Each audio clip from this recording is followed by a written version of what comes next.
Before installing the shroud, make sure that the power cord to the angle grinder is unplugged. Consult the angle grinder's user manual to remove the safety guard before installing the shroud. Utilize the adjustable bracket slots to position the floating brackets away from features of your angle grinder that may interfere with installation if needed. Center the shroud over the arbor, aligning the positive grooves of the shroud brackets with the negative groove of the grinder's collar. Tighten the shroud's band clamp enough to keep the shroud from moving, but avoid over-tightening to prevent stripping the threads of the band clamp. Install the cup wheel. Ensure that there is not excessive space between the contact surface of the cup wheel and the brush of the shroud. Install spacers between the angle grinder mount and cup wheel to achieve 1/8 of an inch between the cup wheel contact surface and the brush of the shroud. A releasable tie is recommended to fasten the vacuum hose to the grinder to prevent the hose from pulling on the shroud.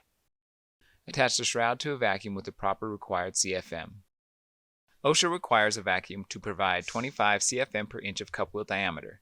A 5-inch cup wheel will require a 125 CFM vacuum.